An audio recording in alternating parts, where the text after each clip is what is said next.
Үйімді атына аударып беріп едім. Өгей балам мен келінім үйімнен қуып шықты. Болған оқиға. Орта жолдан қосылған күйеуден қайыр жоқ екен деп бастады әңгімесі көршім. Екі ұлым ер жетіп қалса да, денсаулығым үшін ағаңа тұрмысқа шығып, оны үйіме кіргізіп алғанымды өзің де білесің. Сол оңбаған мен тақырға отырғызып кетіп отыр. Тағы әйтеуір мына 3 бөлмелі пәтеріме тісі батпай далада қалмадық. Оған да шүкір. Менің қала шетінде үлкен жер үйім бар еді. Өзіміз пәтерде тұрамыз. Жер үйді банкке кепілге қойып, 2 жыл ай сайын уақытылы төлеп тұрдық.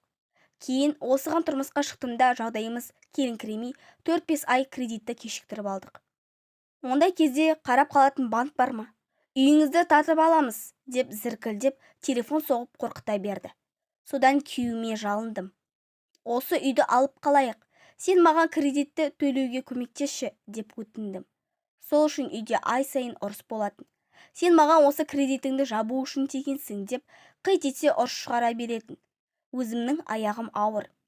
Сенмен бір бүтін болам деп бас қостым ғой. Неге сенбейсің деп жылап қалушы едім. Сөйткен күйеуім бір күні: маған шынымен ақша үшін тимеген болсаң, сол үйді атыма аударып бер, деді. Бұл кезде ұрыс керістен әбден тойып жүрген кезім еді. Ортақ баламыз бар ғой, аударсам аудара салайын, қайда кетер дейсің, деп ойлап, ешкіммен ақылдаспай, кредитті төлеп біткен күні артына жаздырып бердім. Кейін кіші балам келіншек әкелді де, біз пәтерге сыймайтын болған соң жер үйге көшіп кетпедік пе? Кең жерге келдік. Енді мен балам мен қызымды өз қолыма алып, қалада оқытам деп, күйеуім бұрынғы әйелінен туған балаларды әкеп алды. Мен байғұс өгейлікті сезбесін деп солардың тамағын, киімін тауып, қас-қабағына қарап әбден шапқыладым. Сөйтсем, күйеуім ешкімге білдірмей, арада 1 жылдай уақыт өткенде атына жазылған үйді сыйға беру тәртібімен баласының атына өткізіп қойыпты. Арада тағы 2 жыл өткенде бірінші әйелінен туған баласы үйленді. Оның да беташарын біздің үйде істеп, құдалығын күтіп, тойын өткізіп, жас келінмен бірге тұра бастадық. Бірақ келіннің мінезі нашар боп шықты. Жаңаға күйеуімнен туып алған қызымды бір күні жұмысқа кетсем, ұрыпты.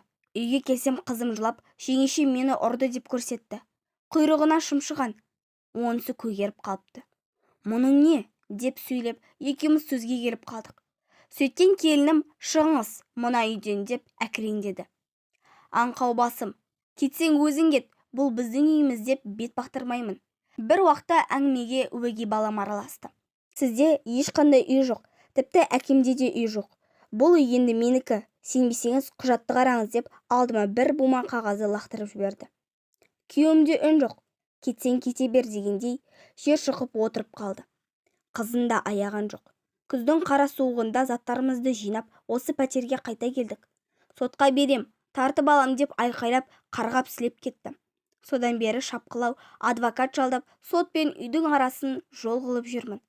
Мына жаққа қайтып келгелі 2 балам мен келініме қадірсіз боп қалдым. Мені адам құрлы көрмейді. Бірден болса, сізді лоқ қылып кетіпті деп тиісе береді. Келінім де әбден бөлек тұрып қалған. Енесі ол бірден айтсам жақтырмайды. Арамыз жақсы емес. Мейлі, көздегенің үй болса соны ал да маған 2-3 бөлмелі пәтер әпер. Қызыммен барып отырайын деп күйеуіме жалынатын жағдайға жеттім. Қайтейін енді, өз қолыммен атына аударып беріп отырмын ғой. Сөйтсем, оған көнетін күйеу жоқ. Жеткен жеріңе дейін бар деп ерегісіп отыр. Арамызға біреу бірдеңе істеді ме, суып кетті. Қызына да бұрынғыдай емірленбей қалған. Не болғанын түсінер емеспін. Ішім тола қайғы. Ағайын туыс ажырасып кеткенімізді біледі. Арғы жағын айтуға арым жіберер емес. Қартайғанда алданып, баспанасынан айырылып қалғанымды естісе, жабылып күлетінін біліп тұрмын.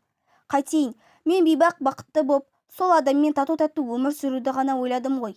Менің емес, оның ниеті арам екен сөйтсем. Еркекке сенбе, 2 босағанға сен деген осы екен. Орта жасқа келгенде опық жеп отырсым мынау. Қайта-қайта ауырып, сотқа шапқылап жүріп, жұмыстан да шығып қалдым. Үлкен балам қарасып, айлығынан азырақ ұстатып қояды. Енді мына 3 бөлмелі пәтерімді сатып, кіші балам екеуміз бөліп алсақ па деп отырмын. Ешкімнің көзіне күйік болмай, тып-тыныш өмір сүргім келеді. Көшімнің күйігі осындай екен.